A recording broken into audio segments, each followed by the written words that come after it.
Discover where every voice finds its home. VoiceTube. මේ වෙද්දි ලෝකයම හෝමු සමුද්‍ර සන්ද්‍රිය විවෘත කර ගැනීමේ අභිප්‍රායෙන් ලොකු සටනක නියැලෙමින් ඉනිද්දී ඔබ කවුරුත් හිතුවද මේ ප්‍රහාර මැද්දේ ඉරානයේ ජීවත් වෙන මිනිස්සු අඩුම තරමේ මේ න්‍යෂ්ටික බලාගාර න්‍යෂ්ටික මේ යුරේනියම් බලගැන්වීම ඔවතනින් එහාට ගිහිල්ලා න්‍යෂ්ටික අවි පැවතීම ඇමරිකානු විරෝධය ඊශ්‍රායල් විරෝධය මේ කිසිවක් සම්බන්ධයෙන් තැකීමක් නොකර ඔබ දන්නවා මාෂාමිනිගේ ඝාතනයත් එක්ක ඉරාන වැසියෝ පාරට බැස්සා. හැබැයි ඉරාන වැසියෝ රෙජීම් චේන්ජ් එකකට යන්න එකඟ වෙන්නේ නැහැ. ඒකට හේතුව තමයි ඔබ දකින්නට ඇති ඇමරිකා එක්සත් ජනපදයේ ප්‍රහාර වලින් පළවෙනියටම පාසල් දරුදරියෝ 180කට ආසන්න පිරිසක් මරණයට පත්වීමේ ඛේදවාචකයක් සිද්ධ වුණා. ඒක ඉරානයේ මේ යුද්ධයේදී ටර්නින් පොයින්ට් එකක් බවට පත් වුණා. ඉරාන වැසියෝ අවසානයේදී ඉරානය රාජ්‍ය සමග හිට ගන්න තැනකට ඒක ආවා. හැබැයි මේ වෙනකොට ඉරාන වැසියෝ විඳින දුක අපි ලෝකේ කවුරුත් කතා කරන්නේ නැහැ. හේතුව තමයි ඉරානයේ ත්‍රස්තවාදී රාජ්‍යයක් මේකට පහර දිය යුතුයි කියන තැන සිට හැමෝම කතා කරනවා මිසක ඒ කියන්නේ ඇමරිකානු හිතවාදී පිරිස් සහ මැද පෙරදිග කලාපයට මිසයිල වදිනකොට ඇයි මේ අපි කුටි කන්නේ මේ ප්‍රශ්න නිසා කියන දේවල් ප්‍රශ්න කරනවා ඇරෙන්න උන් හිතන්නේ නැහැ මේ කිසිවක් නොදත් ඉරාන පුරවැසියා විඳින දුක කොයිතරම්ද කියලා.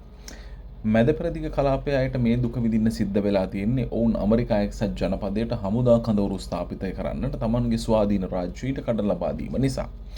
දැන් අපි ඉරානයට ගිහින් බලමු.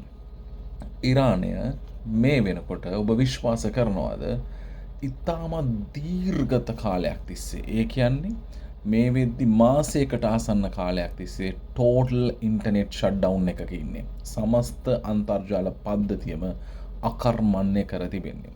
ඒ වගේම තමයි මේ වෙද්දි ග්ලෝබල් කනෙක්ටිවිටි එක ගෝලීය වශයෙන් ලෝකයේ සමග සම්බන්ධ වීම මාසයකට ආසන්න කාලයක් තිස්සේ ඉරාන ජනතාවට ඉඩක් නැහැ.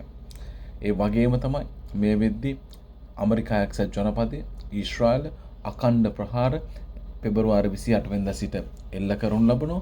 එදා ඉඳලා අඛණ්ඩව සියලු කටයුතු අක්‍රියයි. ඒ වගේම තවත් දින 20කට ආසන්න කාලයක් ඔවුන්ගේ මේ අන්තර්ජාල පහසුකම් අකර්මණ්‍ය වීම ක්‍රියාත්මක වෙලා තිබෙනවා කියලා තමයි වාර්තා වන්නේ. ඒ වගේම තමයි ඔබ දන්නවා මේ යුද්ධමය තත්ත්වයට අමතරව ජනවාරි මාසයේදී ඔවුන්ගේ අන්තර්ජාල පහසුකම් අක්‍රිය කිරීමක් කරනු ලැබුවා. ඒකට හේතුව තමයි දැවැන්ත විරෝධතා රට ඇතුළේ ඇතිවීම. ඒදි දහස් සංඛ්‍යාත ජනතාවක් මරා දැම්ම කියන ප්‍රවෘත්ති එළියට ඇවිල්ලා තිබුණා. ඉරාන සිවිල් වැසියෝ බොහෝ දෙනෙකුට තමන්ගේ ජීවිත අහිමි වුණා කියලා වාර්තා වෙලා තිබුණා. ඉතින් එහෙම බලනකොට 2020 ජනවාරියේ 2026 ජනවාරියේ ඉඳන්ම ඔවුන් අන්තර්ජාල පහසුකම් නැතුව තමයි මේ වෙද්දි ජීවත් වෙන්නේ. එහෙම බලනකොට සමස්ත ඉරාන ජනතාව ඩිජිටල් ඩාර්ක්නස් එකක එහෙමත් නැතිනම් ඩිජිටල් පද්ධති වලින් ඈත් වුණු ජීවිතයක් ගෙවන බවට තමයි දැන් තොරතුරු වාර්තා වෙලා තිබෙන්නේ. ඉරානය තමයි ලෝකේ පළවෙනි රට මේ වෙද්දි අන්තර්ජාල පහසුකම් අඛණ්ඩව මේ තරම් කාලයක් පුරා සම්පූර්ණයෙන්ම අක්‍රිය කරලා තිබුණා. ඒ වගේම තමයි මියන්මාරය, සුඩානය මේ කියන රටවල් වලත් මෙවැනි ආකාරයේ සිද්ධීන් තිබුණා. විශේෂයෙන්ම කාශ්මීර් වල මේ වගේ දේවල් තිබුණා.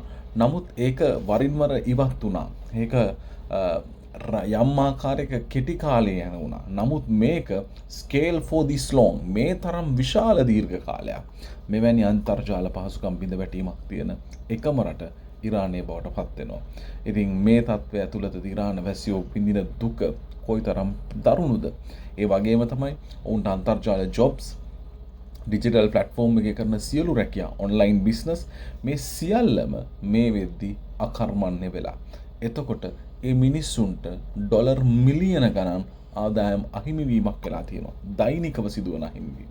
ඉතින් නැෂනල් වයිඩ් බ්ලැක්අවුට් එකක් එහෙමත් නැත්නම් ජාතික වශයෙන් ක්‍රියාත්මක වෙලා තිබෙන මේ අන්තර්ජාල අකර්මණ්‍ය වීම ඇතුලේ ඉරාන වැසියෝ කොච්චර දුක් විඳිනවද කියලා මොහොතක් කල්පනා කරලා බලන්න.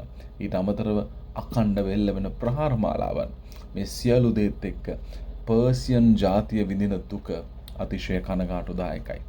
ඔවුන්ට තමන්ගේ වත්කම් සියල්ල ඇමරිකාවට උගසට තබා අයින් වෙන්න බැරි ප්‍රශ්නක ඔවුන් ඉන්නේ.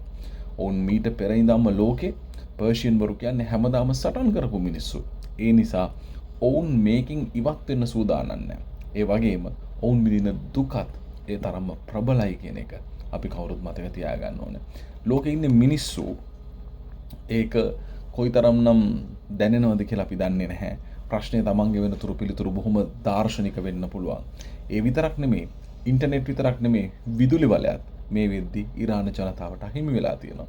එතකොට AC වැඩ කරන්නේ මිනිස්සුන්ගේ දිනදා දේවල් කරගන්න බෑ. ඉරානය කියන්නේ අම්මාකාරයක රස්නේ තියෙන රටක්. ඉතින් එහෙම තියෙන රටක මිනිස්සු කොහොම ජීවත් වෙනවද? Left in the dark with a highly uncertain future, many do not share the same sentiment.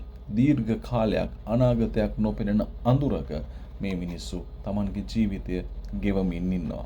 ඉතින් මේකෙන් ලබා ගන්නා ජයග්‍රහණය කුමක්ද? ටෙහෙරානයේ බටහිර කොටසේ අලුතින් ඉදි කරපු පාලමට ඇමරිකානු ජනාධිපතිවරයා බෝම්බ ප්‍රහාරයක් එල්ල කරා.